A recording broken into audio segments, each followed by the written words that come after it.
Have you ever felt completely out of your element? Like you've taken a wrong turn and ended up in a life that isn't yours? That's exactly how I felt driving up Pinewood Ridge, with the Oregon rain coming down so hard it felt personal. I'm Clara, by the way.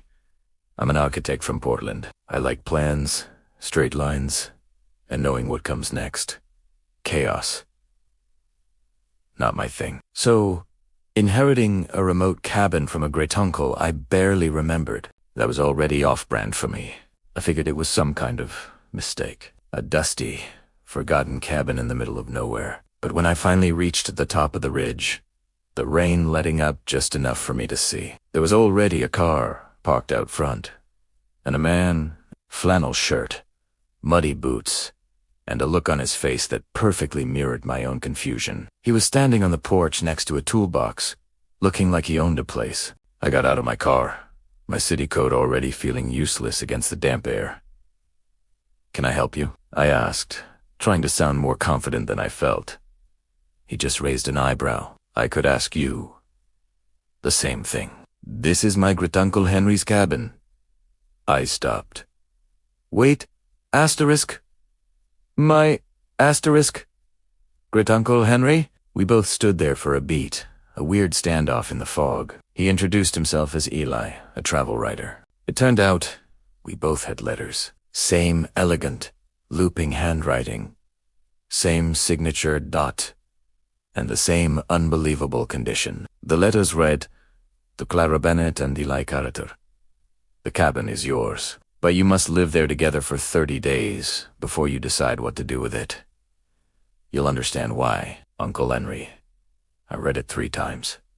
It had to be a joke. A very, very bad joke. A legally binding one, as my lawyer had confirmed over a crackling phone line. We were stuck. Stuck with each other, and stuck with this cabin. The argument started almost immediately. Who gets the only decent bedroom? Who left the wet boots by the fireplace? And don't even get me started on his definition of a stocked pantry, which apparently just meant coffee, beer, and a questionable amount of bacon. But the thought of losing half the value of a property was enough to force a truce. 30 days, we could do that. Right. The first few days were tense, a symphony of slammed doors and pointed silence.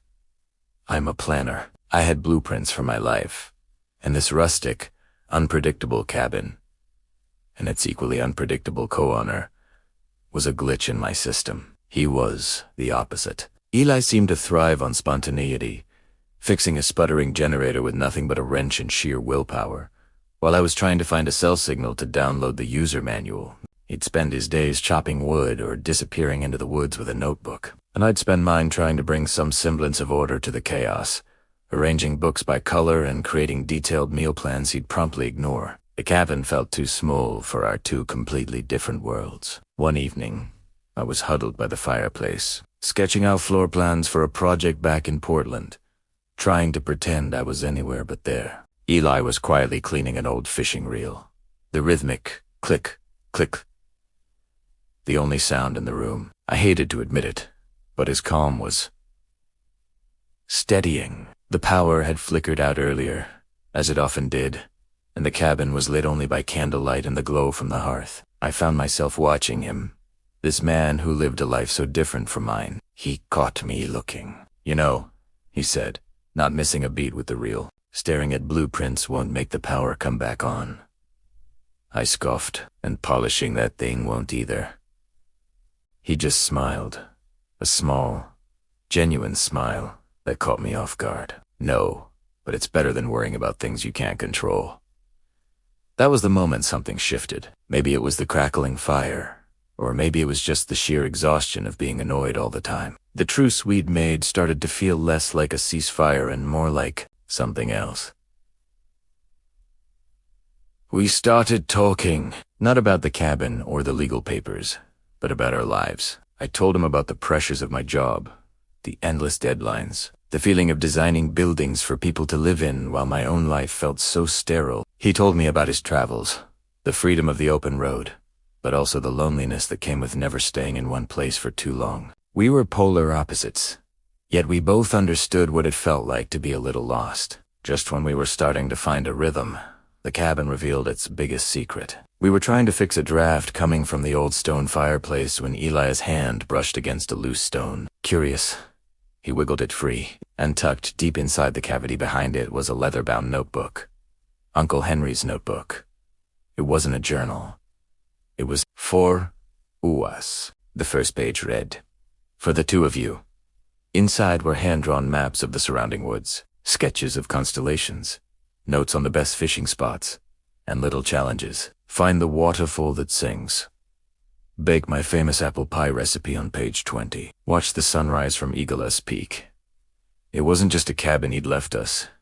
It was an adventure. Suddenly, the 30 days didn't feel like a prison sentence anymore. They felt like a map. A scavenger hunt designed by a mysterious old man who somehow knew we both needed a detour from our own lives. We looked at each other, the dusty notebook held between us, and for the first time, we were a team. We decided to follow it. Every single clue. Because what else were we going to do? Stay inside and argue about whose turn it was to wash the dishes. So, our strange inheritance became a quest. We followed a hand-drawn map to a hidden waterfall, its sound echoing through the trees exactly like a song. We spent an entire afternoon covered in flour, attempting to bake that apple pie, and failing spectacularly, laughing until our sides hurt. We woke up before dawn and hiked to Eagle's Peak, watching the sky explode into color. A thermos of Eli's surprisingly good coffee shared between us. With each task we completed, we learned more about Henry and more about each other. I learned that Eli, the free spirit, was incredibly patient and had a knack for storytelling. He learned that me, the rigid planner, was fiercely competitive when it came to skipping stones and wassin tea, afraid to get a little muddy. The walls we'd built around ourselves started to crumble. The cabin, once a source of conflict, became our sanctuary. It was filled with the smell of pine, burnt pie, and the sound of our laughter. The silence was no longer awkward. It was comfortable. One night, sitting by the fire, reading another of Henry's entries, Eli looked over at me. "You know," he said softly, "I don't think your uncle made a mistake." I looked around at the cozy, chaotic, wonderful mess our life had become, and I had to agree. This place and this person were anything but a mistake.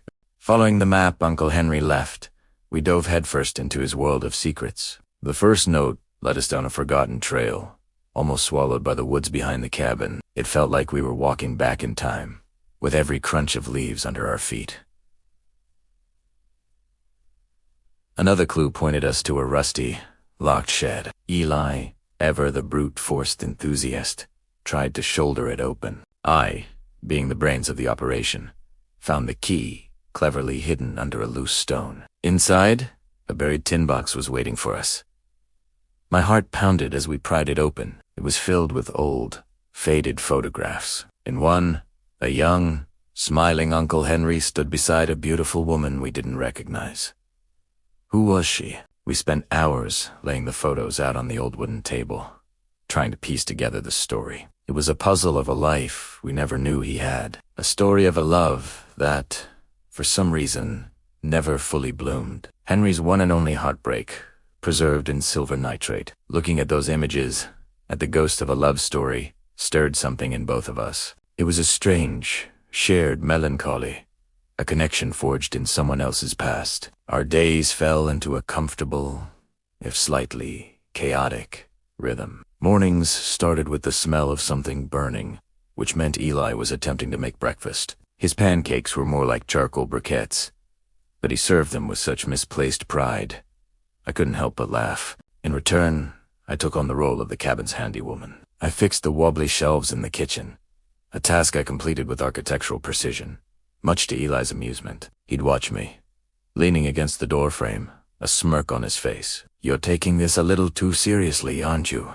Boss, he'd say. I'd just roll my eyes and tell him to make himself useful. We argued about everything. He insisted on playing his sad, mopey indie music, while I craved upbeat pop to get things done. I'd organize his scattered notes into neat piles. He'd mess them up within minutes. My life was a series of blueprints and schedules. His was a masterpiece of spontaneous chaos. You can't just wing it. Eli I'd tell him, exasperated. He'd just grin and say, says the woman who's hiding out in a cabin with a guy she barely knows. He had a point. One afternoon, after a long, cleansing rain, the sun broke through the clouds, painting the wet leaves in gold. "Bonfire," Ely announced, as if it were the most obvious thing in the world. And so, with these, we gathered fallen branches and built a crackling fire as the sky turned from orange to purple. The warmth on our faces was a welcome comfort. And then we talked. We really talked. For the first time, the flickering flames seemed to burn away our defenses. I admitted something I hadn't even said out loud to myself. I was tired of designing perfect homes for other people, of creating spaces I'd never get to live in, to feel. My own life felt empty, like an unstaged house. Then it was his turn. He confessed that his last big article, the one he'd poured his soul into, had been rejected. He hadn't written a single word since. The failure had silenced him. We sat there, two strangers, bound by a dead uncle and our own quiet disappointments. The silence that followed wasn't awkward anymore. It was understanding. Laughter came more easily after that, genuine and deep. The bickering felt less like a fight and more like a dance. Later, as the fire dwindled to glowing embers, I was trying to poke at a stubborn log when a cloud of soot puffed into my face. I coughed, wiping at my eyes. "You've got a little something, ... Eli said, his voice soft. He reached out, his thumb gently brushing a smudge of black from my cheek. His touch was warm, electric. The world just ... stopped. The crackle of the fire, the chirp of the crickets, it all faded away. We just stared at each other, caught in a moment that felt both brand new and ancient. A spark, both from the fire and between us, hung in the air. Neither of us moved. It was a breath held too long, a question hanging unanswered in the smoky air. The spell was shattered by the shrill ring of my phone. It was my realtor. "Clara, the market is on fire right now. We've got 3 new offers, all above asking. We should move on this." The words jolted me back to reality. Sell. End this little escape. Go back to my real, structured, empty life. The temptation was strong. It was the sensible thing to do, the planned thing to do. I hung up, the realtor's words echoing in my head. Ely must have seen the conflict on my face. He looked from me to the cabin, its windows now glowing warmly against the encroaching darkness. He said, quietly, "You can't blueprint happiness, Clara. You just have to live in it." And he walked back inside, leaving me alone with the dying fire in his words. Was right. All my life, I'd been drawing plans for a happiness I'd never actually built for myself. That night, I couldn't sleep.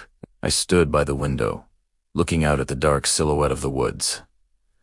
My gaze kept drifting back to the cabin itself. It wasn't just a structure of wood and nails anymore. It was filled with the aroma of burnt pancakes, the sound of bad indie music, and the ghost of a long-lost love. It was a place where I felt ...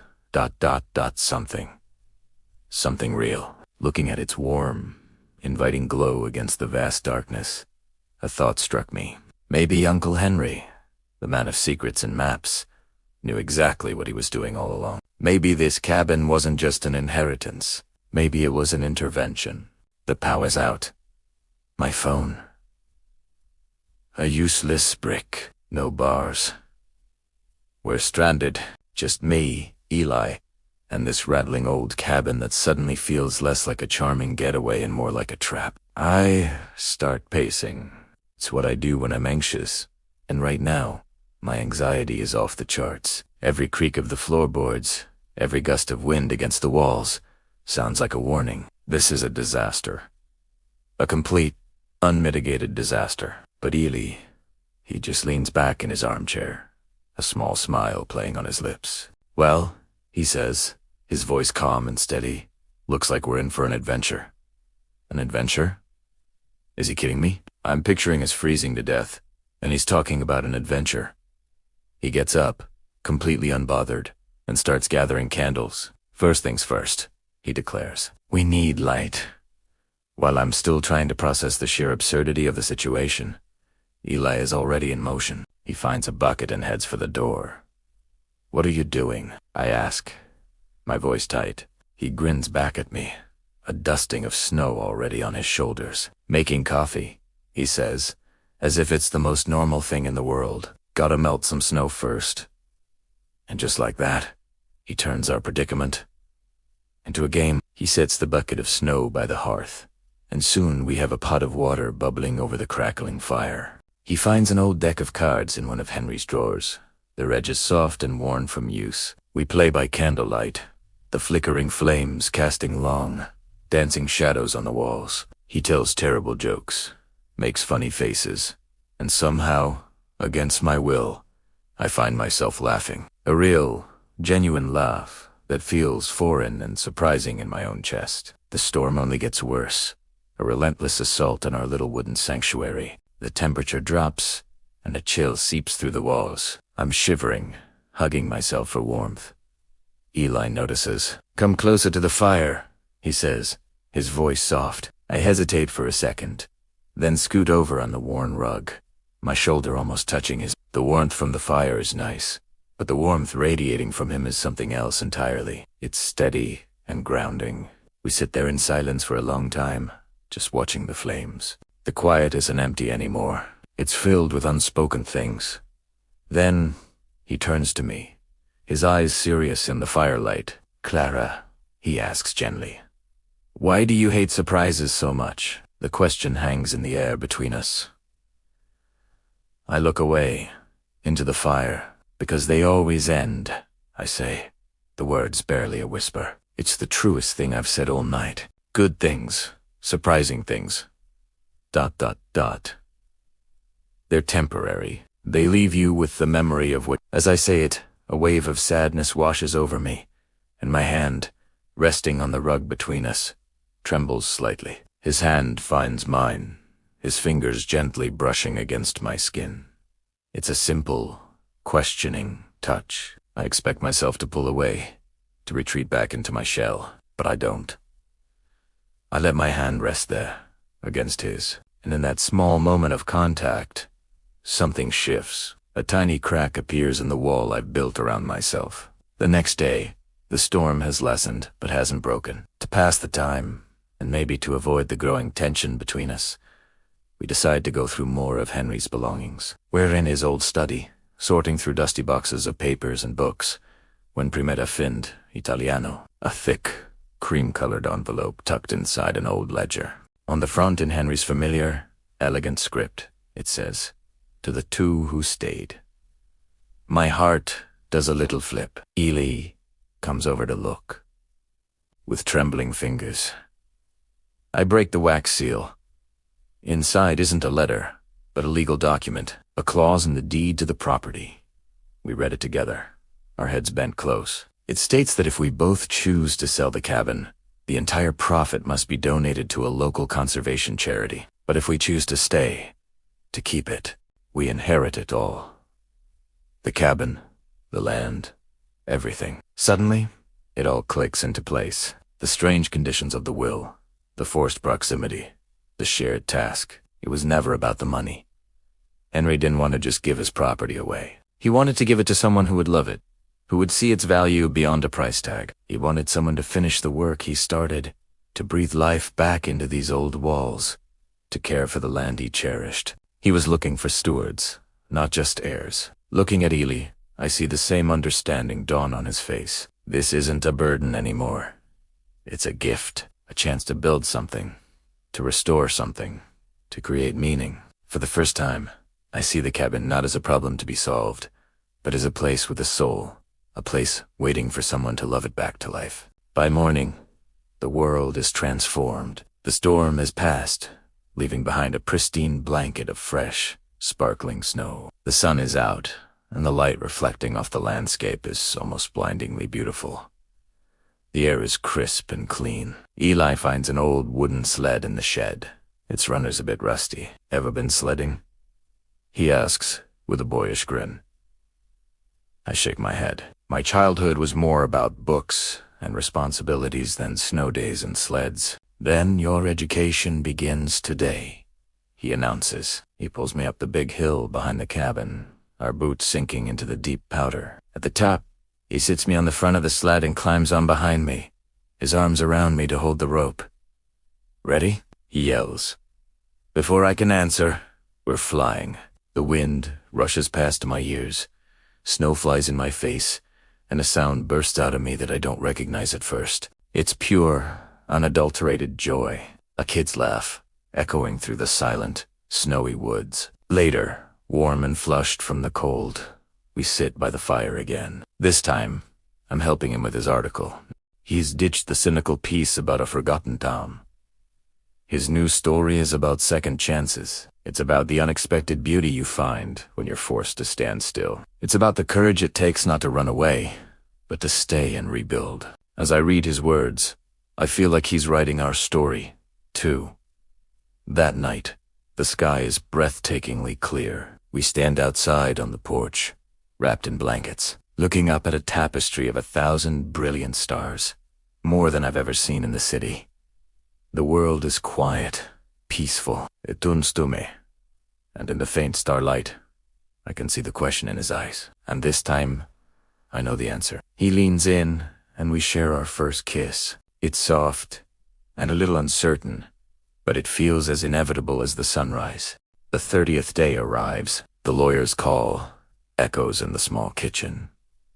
It's decision time. Clara has an offer from a Portland firm, her dream job, her safe life. Ely's been offered a travel column in Alaska. They stand at the porch, the morning mist wrapping around them like a question. "You can't stay here forever," she says. "Maybe not, but I could stay for you." She doesn't know how to answer. Then she opens the last page of Henry's notebook. It reads, "A cabin's just wood and nails. What matters is who you find shelter with." Tears, laughter, and that look that says we've found it. Weeks later, the cabin's been restored, not sold. Eli's writing again. Clara's sketching new plans. For a community lodge, not a corporation. And on the front porch, 2 mugs of coffee steam side by side as rain hums on the roof. They didn't plan it. They just built it together. The final shot. Wide frame, Oregon forest, mist lifting. The cabin glowing like memory. Inside, laughter, echoes, soft, steady. Home.